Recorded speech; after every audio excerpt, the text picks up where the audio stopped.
Javier had been a truck driver for over 20 years and knew the roads, connecting Argentina's provinces like the back of his hand. His job required long, lonely trips, but he took pride in never having had a major accident or serious trouble until the night of September 12, 1997. That night he was driving down a deserted highway in Córdoba province. There were no other vehicles for miles, and the full moon illuminated the dry, mountainous landscape around him. The truck's radio was off, and the only sounds were the engine's hum and the wind cutting through the night. Around 2 in the morning, he saw a figure walking along the side of the road. It was unusual to see someone out there at that hour, in the middle of nowhere. As he got closer, he noticed it was a tall man wearing a black suit, but without a tie. His hair was gray, and he walked at a slow but determined pace. Javier slowed down and pulled over next to the man. He rolled down the window and asked, "Hey friend, do you need a ride?" The man slowly turned his head and looked directly at him. His eyes were deep and dark, and his skin appeared strangely pale under the moonlight. Without saying a word, he nodded and climbed into the truck's cab. A shiver ran down Javier's spine, but he didn't say anything. He kept driving, waiting for the stranger to start a conversation. After several minutes of complete silence, Javier decided to ask, "Where are you heading?" The man remained still for a moment before responding in a deep, calm voice, "Just keep going. I'll tell you where to stop." That answer unsettled Javier, but he didn't want to be rude. He kept driving, the discomfort growing with each passing mile. The air inside the cab felt colder than it should. He glanced at the passenger from the corner of his eye and noticed something odd. The man wasn't breathing. There was no fog coming from his mouth, even though the night air was freezing. Trying to ignore his unease, Javier focused on the road. But then he began to smell something strange inside the truck. It was a metallic, sickly scent, like blood. His heart started pounding. "Do you smell that?" he asked, trying to keep his voice steady. The man, still looking straight ahead, murmured, "Do you believe in life after death, Javier?" A chill ran down Javier's spine. He had never told the stranger his name. Gripping the steering wheel tightly, he hesitated before answering, "Yeah, I guess I do." The man gave a slight smile, but his eyes remained emotionless. Then he said, "That's good, because not everyone is so lucky." Suddenly, the truck shook violently, as if it had hit a massive pothole. But Javier knew the road was smooth. He glanced at the rearview mirror, and for a split second, he was sure he saw something in the road behind them. A shadow writhed across the asphalt, distorted and pulsing as if trying to catch up to them. Javier's heartbeat thundered in his ears. When he turned to look at the passenger seat, the man was gone. Panic surged through him. He slammed on the brakes and jumped out of the cab. The highway was empty. Silence hung in the air, except for the cold wind whispering through the mountains. He opened the passenger door, expecting to see some sign that someone had been there, but the seat was untouched, with no trace of anyone ever sitting there. Shaking, Javier climbed back into the truck and decided to drive away as fast as possible. He just wanted to get out of there. But before stepping on the gas, he glanced at the rearview mirror one last time. In the reflection of the back window, the man in the black suit stood in the middle of the road, staring straight at him. His eyes now glowed a deep, menacing red. Javier didn't hesitate. He floored the accelerator and didn't stop until he reached the next gas station. When he told the station attendants what had happened, one of them turned pale and said, "You met the visitor. Truck drivers have been seeing him on this road for decades. They say he only appears to those who have escaped death. For now." Javier never drove that highway at night again, but to this day he wonders, if he hadn't picked up the hitchhiker that night, would he have survived? Mariana inherited her grandfather's estate in the countryside of Minas Gerais and decided to spend some time there before deciding what to do with the property. The old house had been abandoned for years, with dusty furniture, peeling walls, and a smell of damp wood. While exploring the house, She felt a strange chill as she passed through the hallway leading to the rooms. There, hanging on the wall, was a huge mirror with a hand-carved wooden frame. She approached it and noticed that, unlike the rest of the house, the mirror wasn't as dusty. Her dog, Thor, an ever-alert German shepherd, began growling at the mirror, his fur bristling and eyes fixed on the reflection. Mariana felt an inexplicable discomfort and decided to cover it with an old sheet. That night she woke up scared upon hearing Thor growling again. He was staring at the dark hallway.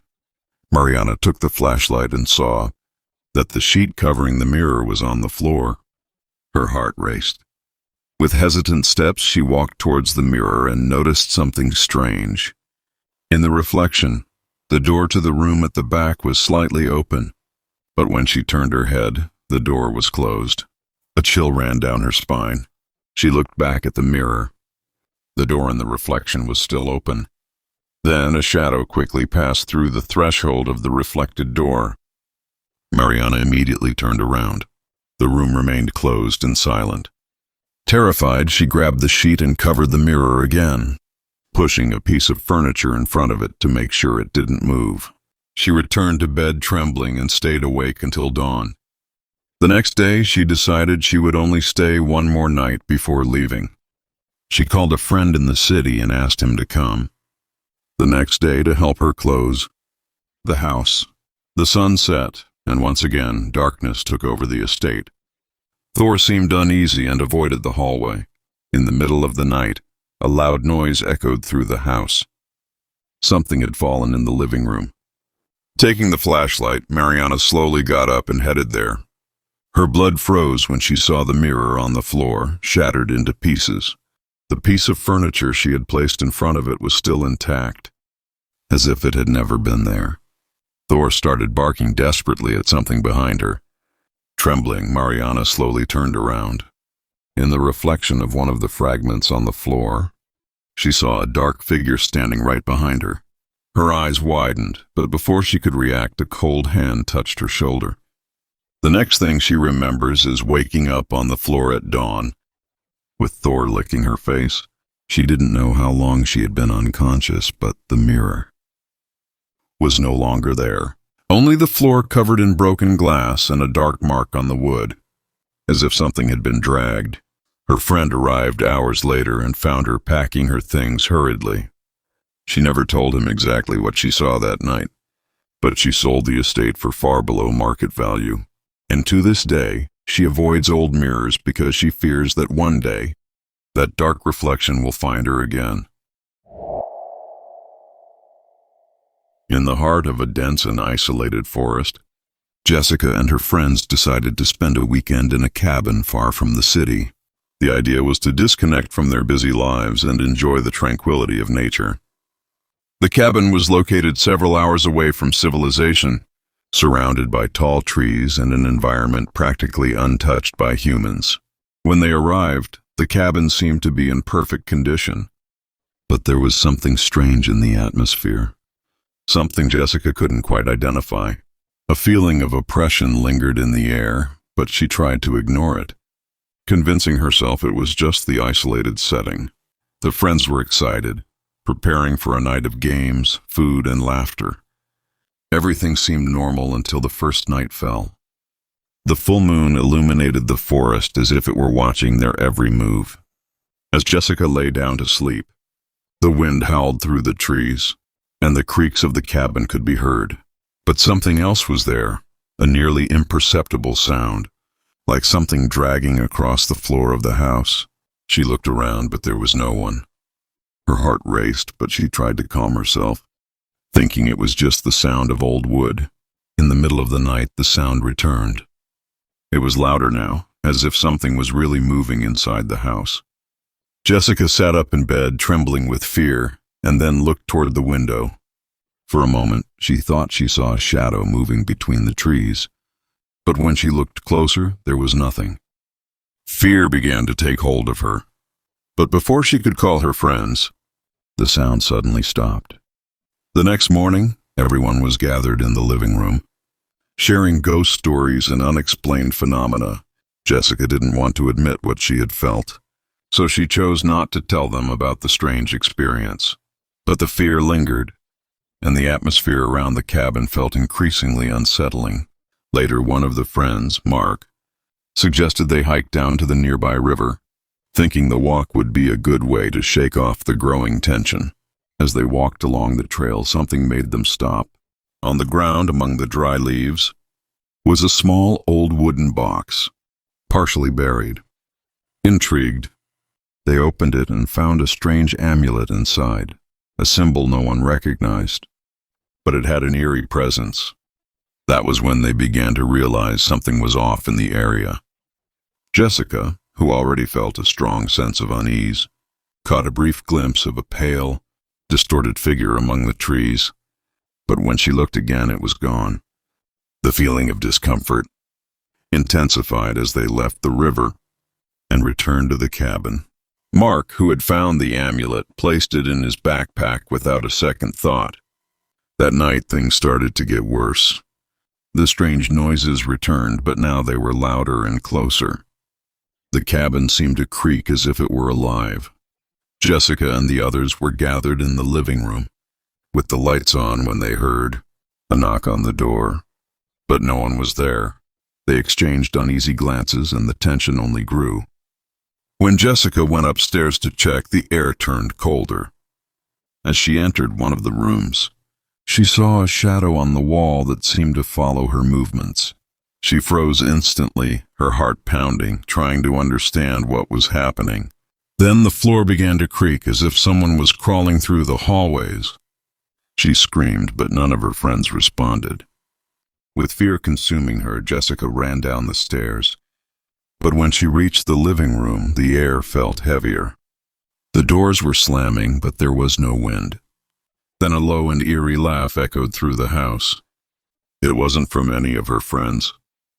It was a deep, sinister laugh that seemed to come from somewhere deep inside the house.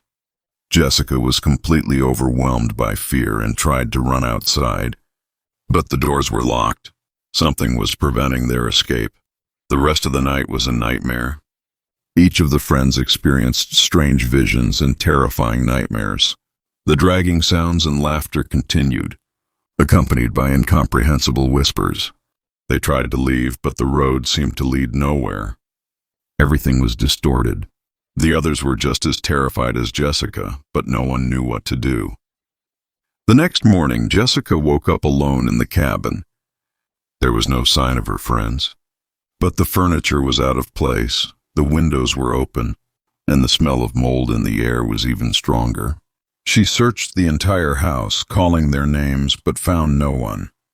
Desperate, she ran through the forest, sprinting aimlessly until she reached a road, where a truck driver found her and took her to town.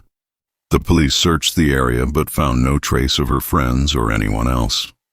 Jessica was the only survivor, and when she returned to town, she discovered that the place they had stayed was near an old indigenous burial ground. The amulet Mark had found was actually an ancient relic associated with summoning rituals. Since that day, Jessica has avoided any contact with the forest. She knows that what happened wasn't just a frightening experience, but something deeper, something supernatural that she will never forget. And every time the wind blows strongly, she swears she can hear the laughter and whispers returning to her.